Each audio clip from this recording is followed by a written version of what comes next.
இல்லை, இந்த 5 மாநில தேர்தல் முடிவுகளில் ரொம்ப சுவாரஸ்யமானது, ஒரு மாத காலத்தில் முடிவுகளுக்கு பிறகு திரிணாமுல் காங்கிரஸ் சிதைந்து சின்னாபின்னமாகி கொண்டிருப்பது.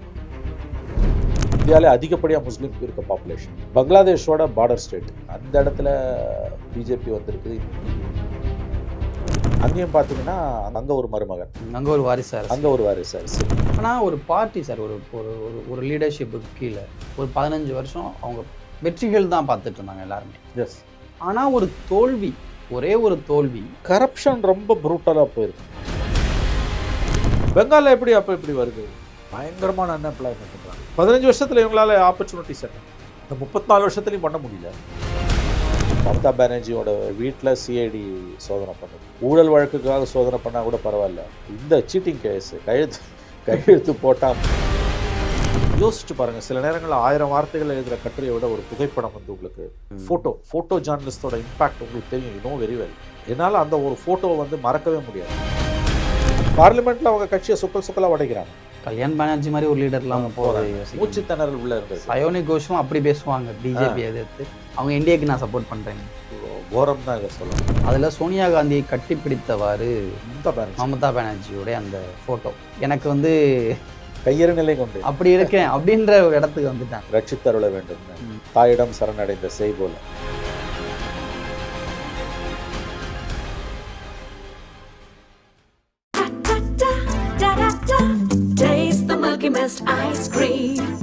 Milky Mist ice creams. ஆச்சி மசாலா. எந்த சமையலும் ருசி தேடும் ரகசியம். 20 ரூபாய். சார், இந்திய அரசியலில் ஒரு முக்கியமான கட்சி அப்படின்னு பார்க்கப்படுவது மேற்கு வங்கத்தினுடைய பிராந்திய கட்சியான திரிணாமுல் காங்கிரஸ். ஒரே ஒரு தோல்வி சார், மொத்த கட்சியும் இன்னைக்கு கலகலத்து போய் நிற்கிது. இது எப்படி புரிஞ்சுக்கிறது சார்? இல்லை, இந்த 5 மாநில தேர்தல் முடிவுகளில் ரொம்ப சுவாரஸ்யமானது, ஒரு மாத காலத்தில் முடிவுகளுக்கு பிறகு திரிணாமுல் காங்கிரஸ் சிதைந்து சின்னாபின்னமாகி கொண்டிருப்பது தான். இன்ஃபேக்ட் அவங்கள நீங்கள் பிராந்திய கட்சின்னு கூட சொல்ல முடியாது. அவங்களுக்கு கோவாவில் ஒரு ரெப்ரசன்டேஷன் இருந்தது, திரிபுராவில் கொஞ்சம் விளையாண்டாங்க அவங்க, பட் ஒன்றும் கால் ஒன்ற முடியல. But it's still regional party தாங்க, ரெப்ரசன்டேஷன் இருந்தாலும். பார்லிமெண்ட்டில் 43 எம்பிக்கள் இருக்காங்க அவங்களுக்கு, 29+13 42 எம்பிஸ். லோக்சபாவில் 29, ராஜ்யசபாவில் 13 இருக்குது. இன்றைக்கி 20 பேர் வெளியில் வந்து என்டிஏக்குள்ளே போகிறாங்க. ரொம்ப அதிர்ச்சிகரமான விஷயந்தான் அது. அங்கேயும் பார்த்தீங்கன்னா அங்கே ஒரு மருமகன், அங்கே ஒரு வாரிசார், அங்கே ஒரு வாரிசார், அண்ணன் மகன். அவர் வந்து எக்ஸ்ட்ரீமாக போயிட்டார். இந்த ரிசல்ட்டுக்கு பிறகு 80 எம்எல்ஏக்கள், 294ல் 203 பிஜேபி, 80 டிஎம்சி. அதில் சட்டமன்ற குழு தலைவராக தேர்ந்தெடுக்கும் பொழுது ஃபோர்ஜரி கையெழுத்து போட்டு 60 பேர் ஃபோர்ஜரி கையெழுத்து போட்டு, அப்புறம் நாங்கள்லாம் போடலைன்னு அவங்கெல்லாம் சொல்லி போலீஸ் கம்ப்ளைண்ட்டு கொடுத்து, இப்போ சிஐடி வந்து வெஸ்ட் பெங்கால் சிஐடி அவர் டெய்லி விசாரிச்சுட்டு இருக்குது. 3 வாரத்துக்கு மமதா வீட்டிலே விசாரணை. அவர் 3 வாரத்துக்கு கோர்சிவ் ஆக்ஷன் எதுவும் அரெஸ்ட் இருக்கக்கூடாதுன்னு ஹைகோர்ட் ஆர்டர் பண்ணியிருக்குது, கால்கட்டா ஹைகோர்ட்டு. இல்லாட்டி இந்நேரமே பூச்சி உள்ளே போட்டிருப்பாங்க அவங்களுக்கு. மம்தா பானர்ஜியோட முன்னாள் முதலமைச்சர் வீட்டில் சிஐடி சோதனை பண்ணுது.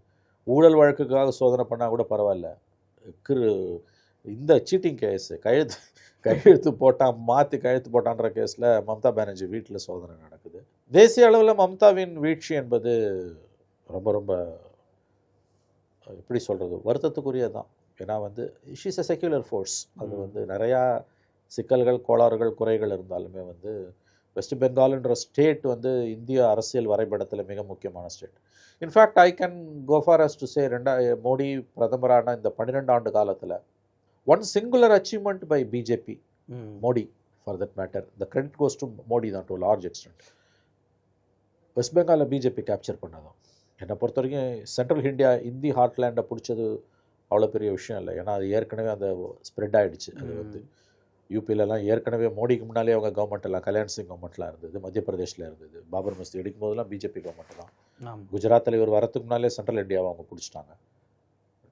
பட் வெஸ்ட் பெங்காலை பிடிச்சதுன்றது வந்து, ஏன்னா ரூல்ஸ் பெங்கால் ரூல்ஸ் இந்தியா டுமாரோன்னு, what Bengal thinks today India will think டுமாரோன்னு. 1/3 முஸ்லீம், 1/3 இந்தியாவிலே அதிகப்படியாக முஸ்லீம் இருக்க பாப்புலேஷன், அதிகப்படியான முஸ்லீம் பாப்புலேஷன் இருக்கக்கூடியது in terms of numerical strength. பங்களாதேஷோட பார்டர் ஸ்டேட். ஸோ அதோட விளைவுகள் என்ன என்பதை புரிந்து கொள்ளலாம். அந்த இடத்துல பிஜேபி வந்திருக்குது. இன்னொன்று, அங்கே யார் பவருக்கு வந்தாலும் மினிமம் 3 to 4 terms இருப்பாங்க. இப்போ சிபிஎம் லெஃப்ட் ஃப்ரண்ட் வந்து 34 ஆண்டுகள் இருந்தாங்க, 77 to 2011. மம்தா பானர்ஜி 3 terms. இன்னைக்கு பங்களாதேஷ் இது I think BJP will be there for 10 to 15 years. எனக்கு தெரிஞ்சு ஒரு குறைஞ்சது 10 அடுத்த 2 அல்லது 3 ஆட்சி காலங்கள் அவங்க இருப்பாங்க. அந்த இடத்துல எங்கே போனாலும் அப்படி வந்துடுறாங்க. எங்கே போனாலும் அப்படி வந்துடுறாங்க. அது வெஸ்ட் பெங்காலோட சாலியன்ட் ஃபீச்சர், யார் பவருக்கு வந்தாலும் 3 to 4 terms. ரெண்டாவது தேசிய கட்சிகளான காங்கிரஸ் அண்ட் சிபிஎம் வந்து டெசிமேட்டட், கம்ப்ளீட்லி டெசிமேட், துடைத்தெறியப்பட்டிருக்கிறார்கள். எல்லாவற்றையும் வைத்து பார்க்கும்பொழுது சீட்டு கட்டி சரிகிற மாதிரி கட்சி இன்றைக்கு சரிந்து கொண்டிருக்கிறது. அவங்க மருமகனோட அட்டூழியங்கள் நினைத்து பார்க்க முடியாதவையாக இருக்கின்றன. கையெழுத்தில் ஃபோர்ஜரி பண்ணுற அளவுக்குன்னா அதெல்லாம் ஒன் காண்ட் இமேஜின். தேசிய அளவில் என்டிஏவோட ஸ்ட்ரென்த் கூடுது. இதோட வெஸ்ட் பெங்கால் எலெக்ஷன் ரிசல்ட்ஸோட முக்கியத்துவம்னா மனோஜ், பார்லிமெண்ட்டில் Modi government heading for inching towards 2/3 majority என்டிஏக்கு. அப்போ அதோட விளைவு என்ன? இப்போ உங்களுக்கு வந்து டீலிமிட்டேஷன் மாதிரியான முக்கியமான மசோதாக்கள், ஒன் நேஷன் ஒன் எலெக்ஷனுக்கான மசோதாக்கள்லாம் நிறைவேற்றப்படுவதற்கான சாத்தியக்கூறுகள் பிரகாசமாகி கொண்டிருக்கின்றன. ஏப்ரல் மாதம் முறியடிக்கப்பட்ட டீலிமிட்டேஷன் பில் வந்து இப்போ மறுபடியும் மழைக்கால கூட்டத்தொடர், ஜூலை ஆகஸ்ட்டில் மழைக்கால கூட்டத்தொடர், நாடாளுமன்ற மான்சூன் செஷனில் மறுபடியும் கொண்டு வராங்கன்றாங்க. ஏன்னா இவங்க 20 பேர் ராஜ்யசபா ப்ளஸ் டிஎம்கே ஆப்சண்ட் ஆனால் கூட போதுன்றாங்க. அது என்ன பண்ணுவாங்கன்னு தெரியாது நமக்கு. சமாஜ்வாதி பார்ட்டியை கன்வின்ஸ் பண்ணுறாங்கன்றாங்க. ஏன்னா 80 சீட் இருக்க உங்களுக்கு 120 சீட்டு வருதுன்னா ஏன் வேணான்னு சொல்கிறீங்க? அது பிப்ரவரி உத்தரப்பிரதேஷ் எலெக்ஷன் வரும்போது தன்னோட லோக்கல் கம்பல்ஷன்ஸில் சமாஜ்வாதி பார்ட்டி அதை ஒப்புக்கொள்ளக்கூடிய சூழலுக்கு தள்ளப்படலாம். ஆமாம், அவங்க 37 எம்பிஸ் இருக்காங்க. எம்பிஸ் இருக்காங்க அவங்களுக்கு. So it's a very big chunk. West Bengal election ரிசல்ட்டோட நம்பர் 1 இம்பேக்ட் வந்து நாடாளுமன்றத்தில் 3/2 பங்கு தனி பெரும்பான்மையை நோக்கி தேசிய ஜனநாயக கூட்டணி நகர்த்து கொண்டிருக்கு. அதைத்தான் நான் பார்க்கிறேன். மற்றபடி பெங்கால் உள்ள நடக்கக்கூடிய விஷயங்களை பற்றி நமக்கு கூடுதலான ஆய்வுகள் தேவைப்படும். ஆனால் ஒரு பார்ட்டி சார், ஒரு ஒரு ஒரு லீடர்ஷிப்புக்கு கீழே ஒரு 15 வருஷம் அவங்க வெற்றிகள் தான் பார்த்துட்டு இருந்தாங்க எல்லாருமே. எஸ், அது தோல்விகளே அந்த கட்சிக்கு இல்லை, including both assembly and parliament. கூட இருந்த எல்லாருக்குமே வாய்ப்பு கொடுத்தாங்க, நிறைய பேரை புதுசாக கட்சிகளை வளர்த்து விட்டாங்க, எல்லாருமே நடந்துச்சு. இன்க்ளூடிங் லோக்கல்லையும் பார்த்தீங்க அப்படின்னா ஒவ்வொரு ஏரியாவுக்கும் இப்போ சுவேந்த அதிகாரியே வந்து மம்தாவினுடைய ஒரு சபார்டினேட்டாக இருந்தார். அவர் அந்த ஏரியாவில் ரொம்ப பாப்புலரான ஒரு லீடர். இப்படி அதிகார பரவலையும் கூட மம்தா ஓரளவுக்கு பண்ணியிருந்தாங்க. ஆனால் ஒரு தோல்வி, ஒரே ஒரு தோல்வி இவ்வளோ விஷயங்களை சாத்தியமாக்குதுன்றப்போ இது லீடர்ஷிப்போட தோல்வியாக பார்க்குறதா இல்லை ஐடியாலஜின்ற விஷயம் இங்கே இல்லை அப்படின்ற? கரப்ஷன் ரொம்ப ப்ரூட்டலாக போயிருக்குன்றாங்க. அதை ஒதுக்கி தள்ள முடியாது. கரப்ஷன் மட்டுமே காரணம்னு சொல்ல முடியாது. Corruption one of the major reasons. Extreme corruption. அதில் வந்து அண்டர் டெவலப்டு ஸ்டேட்ஸில் இருக்க கரப்ஷன் வந்து ரொம்ப ப்ரூட்டலாக இருக்குன்றாங்க. வெஸ்ட் பெங்கால் நீங்கள் பார்த்தீங்கன்னா, நான் உங்களுக்கு சொன்னேன்னான்னு தெரியல, ஏப்ரல் 29 லாஸ்ட் ஃபேஸ் வந்து அங்கே மட்டும்தான் நடந்தது. அடுத்த நாள் வந்து தினத்தந்தி பேப்பரில் வந்து ஒரு ஃபோட்டோ க்யூவில் நிற்கிறாங்க. பேஜ் 1 தினத்தந்தியில் வருது. ரொம்ப இட்ஸ் அ ஃபென்டாஸ்டிக் ஃபோட்டோ. க்யூவில் நிற்கிறவங்க பார்த்தீங்கன்னா middle and upper middle class people. அவங்களுடைய ஆடைகளை பார்த்தாலே, அவங்களுடைய உடல் மொழி, உடலை பார்த்தாலே தெரியும், அவங்களோட ஃபிசிக்கல் அப்பியரன்ஸை பார்த்தாலே நமக்கு தெரியுது. Upper middle class or upper middle class, decently ஆடைகளை உடுத்தி கொண்டிருக்கக்கூடிய ஆண்கள், பெண்கள், கிட்டத்தட்ட எல்லா வயதினரும் இருக்காங்க. இந்த பக்கம் க்யூவில் நிற்கிறாங்க ஓட்டர் ஐடியை வச்சுக்கிட்டு பூத்தில். இந்த பக்கம் அந்த சாலையில் கை ரிக்ஷா எடுத்துகிட்டு ஒரு தொழிலாளி போகிறார். அந்த ரிக்ஷாவில் 2 பேர் உட்காந்துருக்காங்க. மனிதனே இழுக்கக்கூடிய அந்த இழிவு 80 ஆண்டுகள் சுதந்திரம் கழிச்சு 80 ஆண்டுகள் கழித்து ஒரு மாநிலத்தில் நிகழுது. 71 கை ரிக்ஷா ஒழிச்சார் கலைஞர். யோசிச்சு பாருங்கள், சில நேரங்களில் 1000 வார்த்தைகள் எழுதுகிற கட்டுரையை விட ஒரு புகைப்படம் வந்து உங்களுக்கு ஃபோட்டோ ஜேர்னலிஸ்டோட இம்பேக்ட் உங்களுக்கு தெரியும். You know very well. என்னால் அந்த ஒரு ஃபோட்டோவை வந்து மறக்கவே முடியாது. ஒரு பக்கம் க்யூவில் நிற்கிறாங்க. அந்த ஃபோட்டோ ஒரு இப்படி வச்சுக்கோங்களேன், ஒரு ஒரு 40 வருஷத்துக்கு முன்னால் அந்த க்யூவில் நிற்கிறவங்கள பார்த்தீங்கன்னா ஒல்லியாக இருப்பாங்க. முகம்லாம் வந்து அந்த வறுமையின் பிரதிபலிப்பு இருக்கும். அந்த க்ரௌடை பார்த்தீங்கன்னா, இன்ஃபேக்ட் பழைய ஃபைல்ஸ் இருந்ததுன்னா தினத்தந்தி பேப்பரில் அந்த ஃபோட்டோ நீங்கள் பார்க்கலாம். அந்த நிற்கிறவங்களோட பாடி லாங்குவேஜ், அந்த செழுமை தெரியுது. அதாவது middle and upper middle class. இந்த பக்கம் ஒரு கை ரிக்ஷா தொழிலாளி ஒரு வேஷ்டியை அந்த பஞ்சகச்சம் கட்டிக்கிட்டு, தலைப்பாக கட்டிக்கிட்டு, செருப்பு இல்லை, இழுத்துட்டு ஓடுறாரு. இதுதான் பெங்கால். இன்றைக்கி தமிழ்நாட்டில் கிட்டத்தட்ட 90 லட்சத்துலேருந்து 1 கோடி புலம்பெயர் தொழிலாளர்கள் இருக்காங்க. கன்ஸ்ட்ரக்ஷன் செக்டாரில், ஹோட்டல் இண்டஸ்ட்ரியில், ஹாஸ்பிட்டாலிட்டி செக்டாரில், எல்லாத்துலேயுமே 4 மாநிலங்கள் தான் பிரதானமாக. வெஸ்ட் பெங்கால், ஜார்க்கண்ட், சத்தீஸ்கர், பீகார். இங்கேருந்து வந்தவங்க தான், ஒடிசா. 5 மாநிலங்கள். ஏன் ஒரே நேரத்தில் தான் இந்தியாவில் சுதந்திரம் கிடைக்கும் போது எல்லா மாநிலங்களும் உருவாகுது? பெங்கால் உருவாகுது, தமிழ்நாடு உருவாகுது, தெலுங்கானா உருவாகுது, குஜராத் உருவாகுது, கேரளா, கர்நாடகா. ஏன் இந்த மாநிலங்கள் மட்டும் இன்னமும் இப்படியே இருக்குது? இப்போ அந்த மாநிலத்தில் கரப்ஷன் இப்படி வருதுன்னா இது என்னன்னு சொல்லுவீங்க நீங்கள்? யூஸ்வலி பீகாரில் வந்து கரப்ஷனால் பெரிய ப்ராப்ளம்ஸ் வந்து உங்களுக்கு வந்து அந்த மாட்டுத்தீவன ஊழலை தவிர பார்த்தீங்கன்னா வந்து பெரிய அளவில் வந்து கரப்ஷன் வந்து இருந்ததாக சரித்திரம் கிடையாது. ஏன்னு கேட்டிங்கன்னா டெவலப்மெண்ட் இருந்தால் தான் கரப்ஷன் இருக்கும். Corruption is one of the problems of development. பெங்காலில் எப்படி அப்போ இப்படி வருது உங்களுக்கு? அப்புறம் இன்னொரு விஷயம் என்னென்னா அன்எம்ப்ளாய்மெண்ட். பயங்கரமான அன்எம்ப்ளாய்மெண்ட்ன்றாங்க. இங்கே வரக்கூடியவங்களில் பெரும்பாலானவங்க அந்த மாநிலத்திலேருந்து வராங்க. உங்களுக்கு 15 வருஷத்தில் இவங்களால் ஆப்பர்ச்சுனிட்டிஸ் என்ன? இந்த 34 வருஷத்துலையும் பண்ண முடியல. ஒன்று பெங்கால் கவர்மெண்ட்டை, ஜோதிபாசு கவர்மெண்ட்டை, ஜோதிபாசு கவர்மெண்ட்டை எது சர்வை பண்ண வச்சது? புத்ததேவ் கவர்மெண்ட்டில் அது கொலாப்ஸ் ஆச்சு. என்னது? லேண்ட் ரிஃபார்ம்ஸ், நில சீர்திருத்தங்கள், உபரி நிலங்களை பிரித்து கொடுத்தாங்க இடதுசாரிகள். அது ஒரு மிகப்பெரிய ஒரு சாதனை. அதுதான் திரும்ப திரும்ப ஜெயிச்சாங்க. அதில் போய் சிங்கூரன் நந்திகிராமில் கொடுத்த நிலத்தை பிடுங்கும்போது பேக்லாஷ் வருது. கவர்மெண்ட் போகுது, 11 போகுது. சரி, இந்த 15 வருஷத்தில் மம்தா பானர்ஜியால் என்ன எம்ப்ளாய்மெண்ட் ஜென்ரேட் பண்ண முடியுது? ஒன்றும் பண்ண முடியல. ஸோ அதில் மத்தியில் வந்து உங்களுக்கு வந்து கரப்ஷனு, அதிகப்படியான கரப்ஷனு, வயலன்ஸ், அன்எம்ப்ளாய்மெண்ட் எல்லாம் சேர்ந்து கொண்டு வந்து இன்றைக்கி கீழே தள்ளிடுச்சு உங்களுக்கு வந்து. But still they say that 2 against சதவீத கணக்கு பேசுகிறாங்க. 40% ஓட்டு இருக்கு, 2 கோடி பேருக்கு மேலே ஓட்டு போட்டிருக்காங்க. இந்த கதையெல்லாம் இருக்கட்டும். ஃபஸ்ட் பால் சிஸ்டத்தில் சீட்ஸ் இருக்கா, ஜெயிச்சிக்கலையா, வின் மேட்டர்ஸ். நீங்கள் அது இல்லைன்னா எல்லா வெற்றிகளையுமே எல்லா தோல்விகளையுமே இந்த கணக்கை வச்சு தோற்றவங்க சமாளிச்சுட்டு போகலாம். பெங்காலோட ரிசல்ட் வந்து ரொம்ப குரூஷியல்ன்றது நான் ஒன்று தான் பார்க்குறேன் மனோஜ். என்னை பொறுத்த வரைக்கும் பெங்காலில் நாளைக்கு என்ன நடக்க போகுது, அது பார்டர் ஸ்டேட்டு, சிஏஏ, என்ஆர்சியை வந்து இன்னும் அக்ரெசிவாக இம்ப்ளிமெண்ட் பண்ணாங்கன்னா என்ன நடக்கும்? அது வந்து லாங் டேர்மில். இப்போதைக்கு நம்ம கவனிக்க வேண்டிய ஆஸ்பெக்ட் என்னென்னா, பார்லிமெண்ட்டில் என்டிஏவோட ஸ்ட்ரென்த்தை வந்து இது 2/3 நோக்கி நகர்த்துது.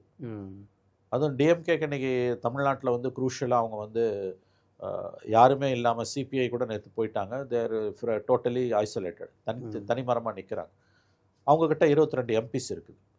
ஸோ இதெல்லாம் வச்சு பார்க்கும்போது பெங்கால் ரிசல்ட்ஸோட இமீடியட் ஃபாலோ அவுட் வந்து என்டிஏ 3/2 மெஜாரிட்டியை நோக்கி நாடாளுமன்றத்தில் நகர்வது. அது நகர்வது என்பது பாரதூரமான விளைவுகளை ஏற்படுத்தும். ஏன்னு கேட்டிங்கன்னா அவங்க பல முக்கியமான மசோதாக்களை கண்டிப்பாக நிறைவேற்றுவார்கள். இந்த சமயத்தில் இன்னொரு முக்கியமான ஒரு விஷயம் நடந்தது. இந்தியா அலையன்ஸுடைய கூட்டம். அதில் சோனியா காந்தியை கட்டிப்பிடித்தவாறு மமதா பானர்ஜியோடைய அந்த ஃபோட்டோ, அந்த மாதிரியான ஒரு விஷயத்தை மமதா அவாய்ட் பண்ணிக்கிட்டே இருந்தாங்க. கரெக்ட். அப்படி ஒரு கூட்டங்கள் நடந்தால் அதுக்கு போகிறதில்ல, அதை பற்றின எதிர்கருத்துகள் தெரிவிக்கிறது, இப்படின்றது தான் அவங்க இந்தியா அலையன்ஸுக்கு அதிகபட்சமாக கான்ட்ரிபியூட் பண்ணது. ஈவன் அவங்க அலையன்ஸாகவே கண்டெஸ்ட் பண்ணலை அவங்க ஓன் ஸ்டேட்டில். ஆனால் சமீபத்தில் காட்டிய அந்த நெருக்கம் எல்லாம் இல்லை என்கிட்ட, இப்போ எதுவுமே இல்லை, எனக்கு வந்து கையேறு நிலை கொண்டு அப்படி இருக்கேன் அப்படின்ற ஒரு இடத்துக்கு வந்துட்டாங்க. நான் கையேறு நிலையில் இருக்கிறேன், ரட்சித்தருள வேண்டும்னு தாயிடம் சரணடைந்த செய்போல அதுலேருந்து வெளியில் போனவங்க தான். 90s எல்லாம் முதல்ல மமதா போகிறாங்க, அப்புறம் அதுக்கு அதுக்கு பிறகு தான் சரத் பவார் போகிறாரு 96ல், 99ல் சரத் பவார், 99, 98 வந்து மமதா பானர்ஜி. அது பேக் டு, ஏன்னா இப்போ அங்கே திரும்புறதை தவிர வேறு வழி இல்லை அவங்களுக்கு. தேசிய அளவில் ஒரு பாதுகாப்பு தேவைப்படுது.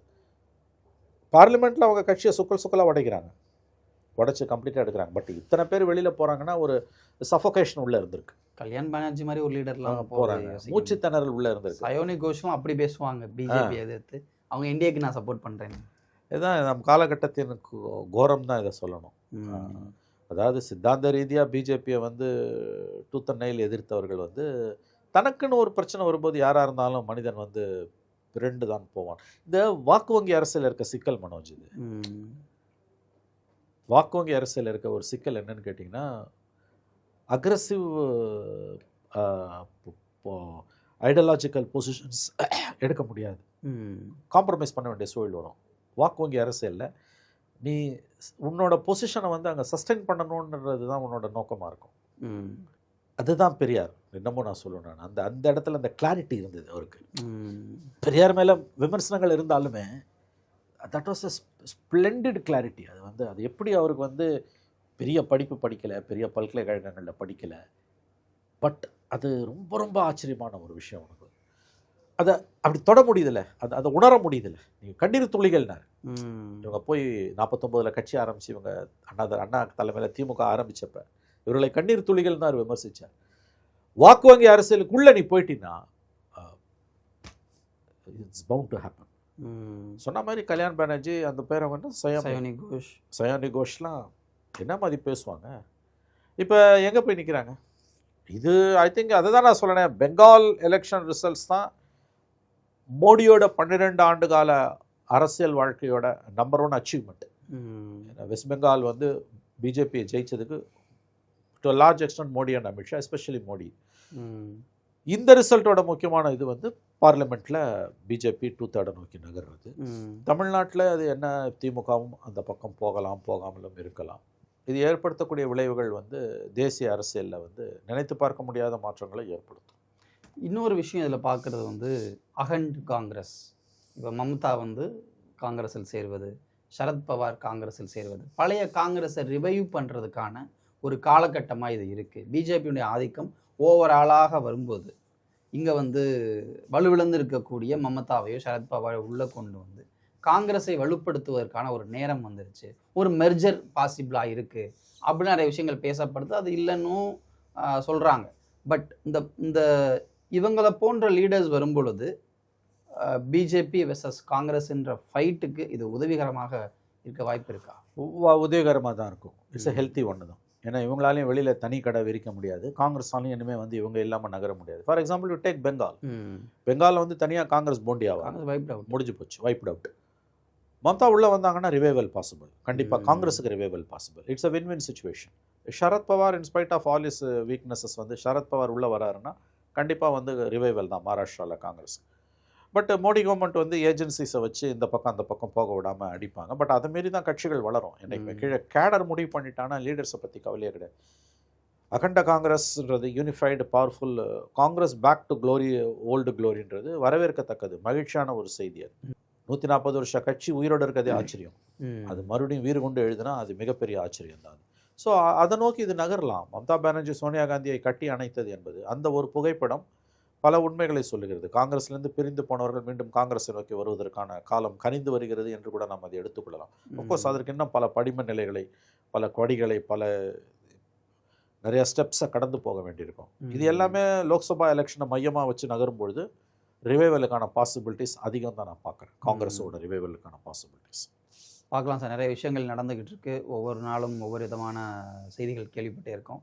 தொடர்ந்து பேசுவோம். நேரத்துக்கும் கருத்துக்களுக்கும் நன்றி. நன்றி மனோஜ். நன்றி.